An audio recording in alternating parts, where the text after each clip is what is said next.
It's the Real News Network. I'm Sharmini Pires coming to you from Baltimore.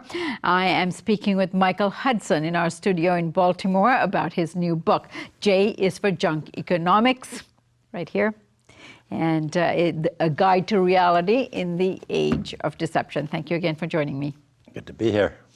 So, Michael, one of the concepts that you deal with is really about balancing the budget, the whole mythology surrounding that, which is your myth number 17, where you say government budget deficits are bad, balanced budgets are good, and budget surpluses are even better. What's wrong with this? The popular press acts as if somehow the government balance sheet, that governments act like a family, and just as families have to balance the budgets, governments have to. But this is a false analogy, because if you spend more than you earn, you can't write an IOU, and then this IOU, everybody else can spend as if there's money. You have to, at some point, pay the IOU, usually with interest, to the bank. But that's not the case with the government. When a government runs a budget deficit, it can do so in the way that Abraham Lincoln funded the Civil War. You print the money, and you print the money to pump money into the economy if you spend it into the economy. Almost every year until the 1990s, the United States, like every other country of the world, increases the foreign debt by running a budget deficit, by spending money into the economy for infrastructure, for schooling, for roads, and this is what enables the economy to grow. This stopped under the Clinton administration in the 1990s. At the end of the administration, he fell for this neoliberal theory that you should balance the budget, and he actually ran a budget surplus. So the government stopped spending money into the economy. The result was the economy had to depend on somebody creating the money. If the government doesn't, who creates the spending power? Well, the answer was the banks. That Clinton did exactly what he was told to do by the Secretary of the Treasury, Robert Rubin, and said, let the banks create all the money and charge interest instead of the government creating money just by spending it, like the greenbacks were spent. The advantage of the government creating money is you don't have to pay interest, and it's self-financing. That people talk about, look at how large the government debt is, and yet this is debt that never has to be repaid. Adam Smith wrote that no government has ever paid its debt. Now, I think it's easier for most Americans to understand this by looking at Europe instead of the United States. Europe, under the Eurozone, central banks are not allowed to create money. And as a result, the economies of Europe are all shrinking into austerity. Greece is the most notorious example. Here you have unemployment among youth up to 50%. You have the economy suffering in the last 5 years for the worst depression since the 1930s.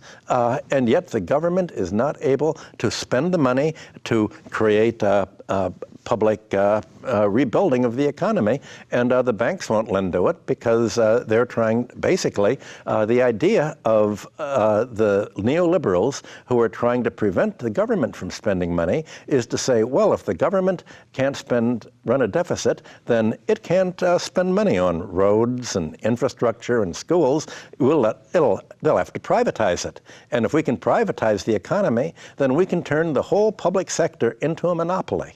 We can treat what used to be the government sector as a new financial monopoly. And we can, instead of giving schools free schooling, we can make people pay $50,000 to get a college education, or $50,000 to get a grade school education, as you have to if you go to New York private schools. We can turn the roads into toll roads. We can charge people for water, and we can charge for what used to be given for free under the old style of Roosevelt capitalism and social democracy. So what this idea that the government should not create money is, governments shouldn't act as governments. The government should be Wall Street. Instead of governments planning on how to allocate resources to help the economy grow, Wall Street should be the allocator of resources. And we'll starve the government, and that's what the Republicans said. We want to starve the government to a point where it can be drowned in the bathtub.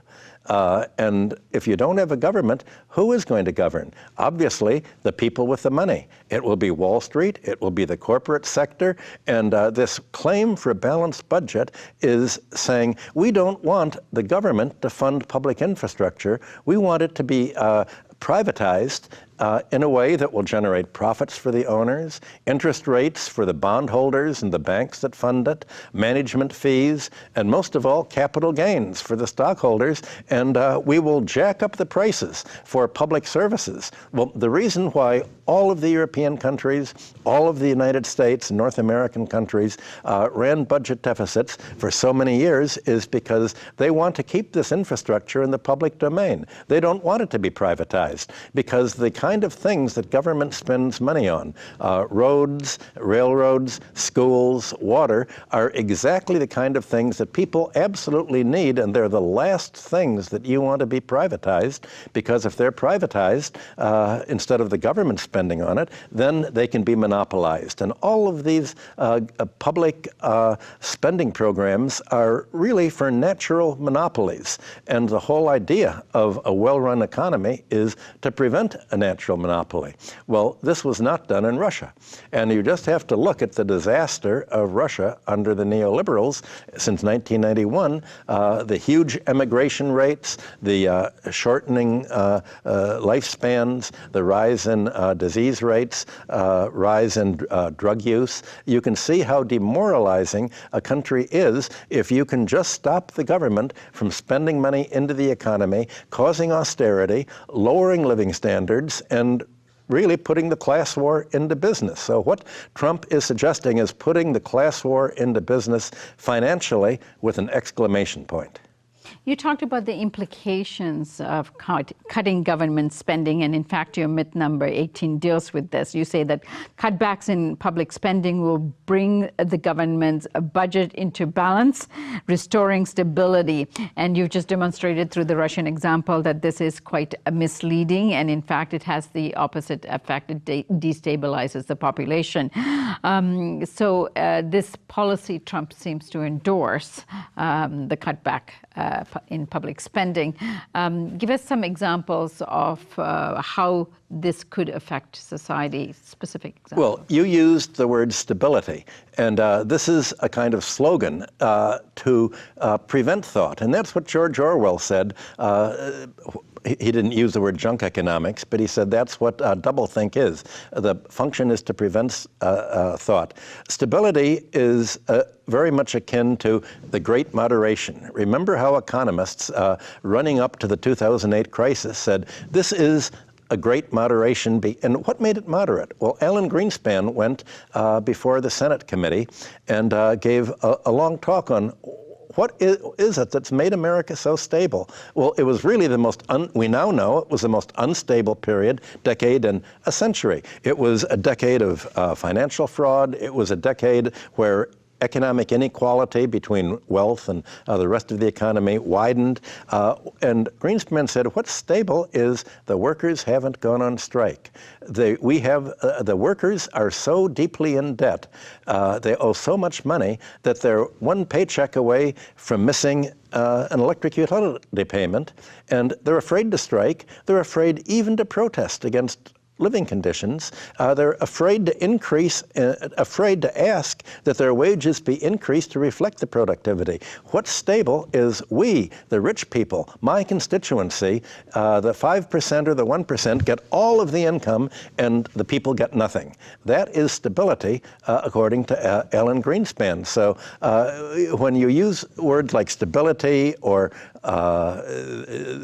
all of these euphemisms that are used, they're to make people think that somehow it's stable, the economy is slowly and slowly squeezed. And that's basically what happened in the Great Moderation. It was the great squeeze of everything. And it was squeezed, again, because the government was cutting back spending at this time, spending on social programs. It was dismantling the whole New Deal array of consumer protection agencies, which also Trump wants to get rid of. The first thing he wanted to get rid of, for example, he said, is Elizabeth Warren's Consumer Financial Protection Agency. And he said, the problem is this, is it's trying to prevent fraud. And that's limiting choice. That just like we let people go to McDonald's and buy junk food and buy junk sodas and get obese, we have to let them have the free choice to put their pension funds in Wall Street companies that are going to cheat them.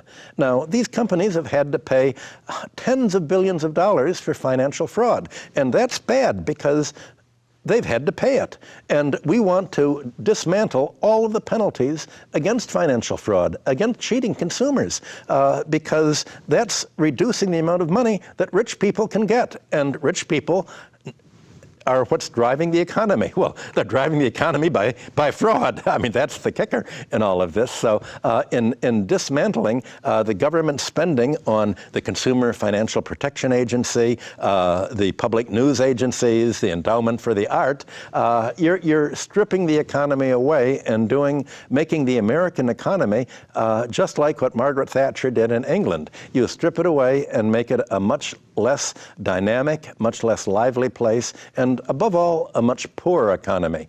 And that is the aim of all of these reforms, which mean undoing all what reforms used to mean for the last century. So all of these words and the vocabulary that are used in the press all dovetail into each other into a fictitious economy so that people think they're living in a parallel universe and are unable to use the vocabulary and the economic concepts to explain just why the economy is so unfair and why they are getting squeezed so badly and how it doesn't have to be this way. They don't have to be squeezed. But that requires an alternative program, and an alternative program means recapturing the language to explain what it is you're trying to do.